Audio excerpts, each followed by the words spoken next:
Hi everyone, this is Dr. Minishe. Welcome back to another episode. Today, I want to talk to you about comparison and how it's getting in the way from our self-love. But before we get started, I want to remind you, make sure you subscribe below so you get notified of my latest episodes.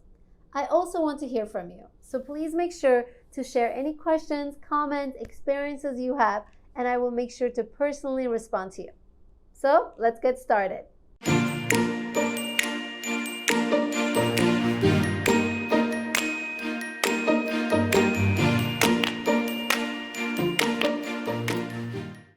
Today, I want to talk to you about comparison because when we compare ourselves to other people over and over again, I notice this one conclusion.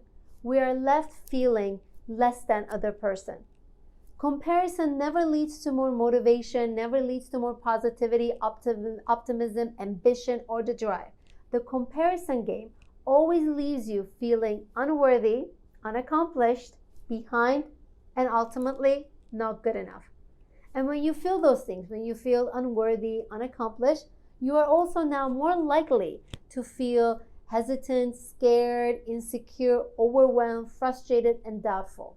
So this comparison game you play every time never leads to good results. It ends up always hurting you rather than helping you.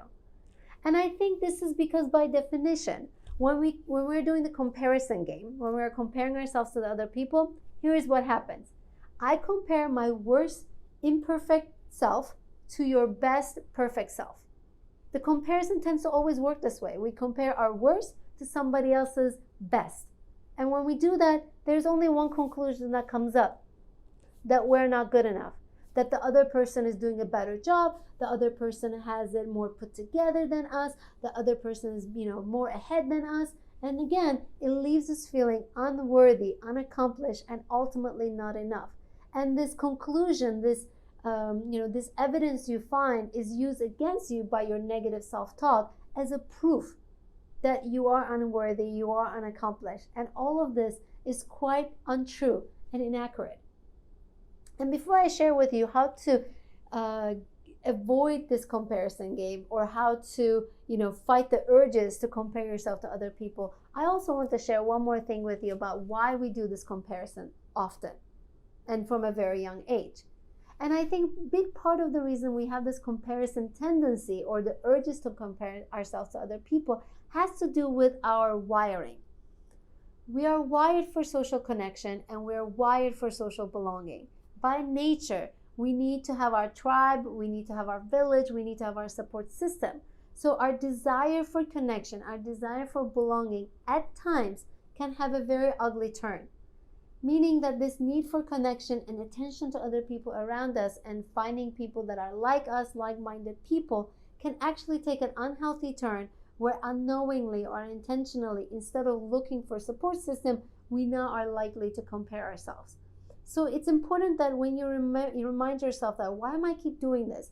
Why am I constantly comparing myself to other people? And remind yourself that partially it's because of our wiring for connection and belonging.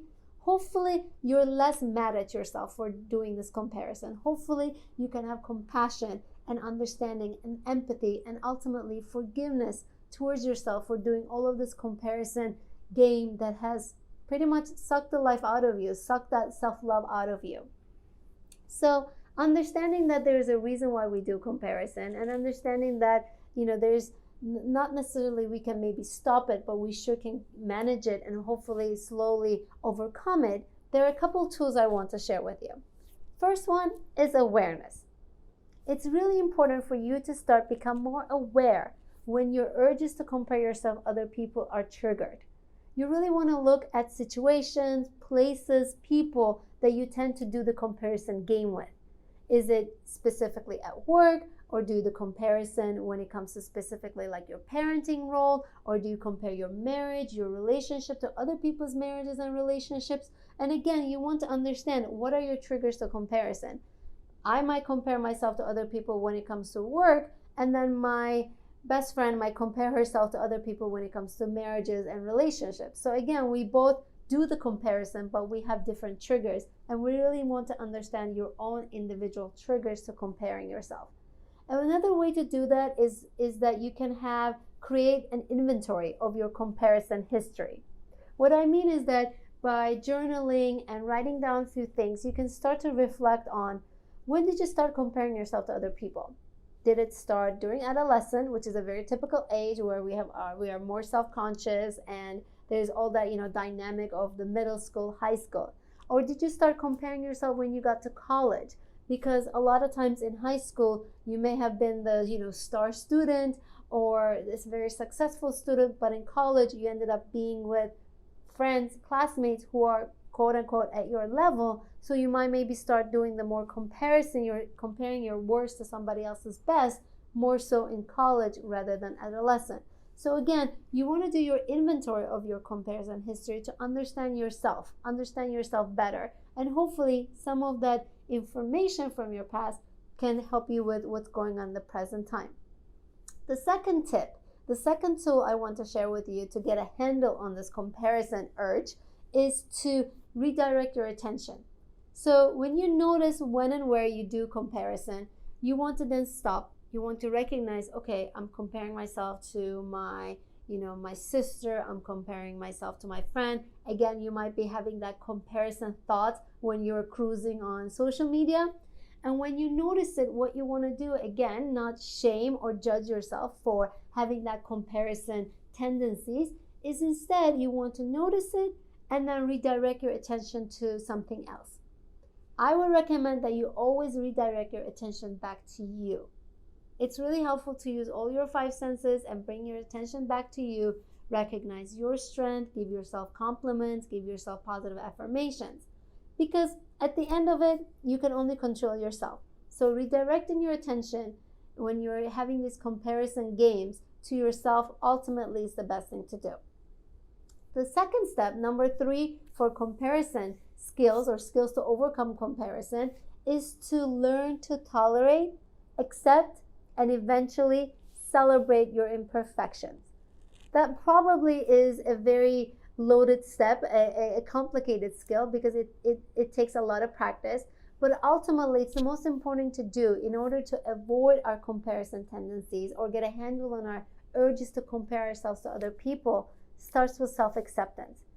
It's about embracing ourselves with all of our imperfections and all our strengths and weaknesses, all our shortcomings, and again, all of our beautiful qualifications, talents, and qualities about us. So when we start to accept, embrace, and celebrate ourselves with all the ups and downs, you're definitely one step ahead of the comparison urges.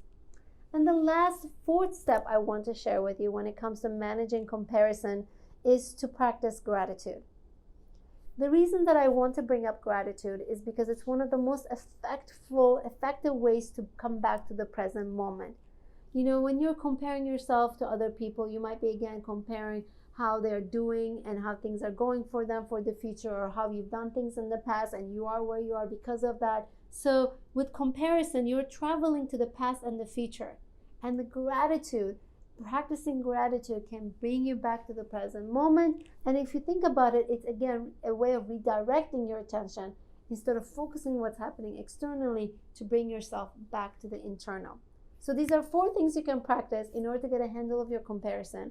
And ultimately, the less you compare yourself to other people, the more you can focus on your self-love, the more you can focus on reminding yourself that you are good enough, you are worthy, you're doing the best you can, and you are doing a great job. So again, if you haven't, make sure you subscribe below so you get notified of my latest episodes. And I want to hear from you. Share with me any questions, any comments, any feedback you have, what you found helpful, what was confusing, anything I said that didn't make sense. You can share with it in the comments. I'll make sure to explain it more. And I will see you in the next episode.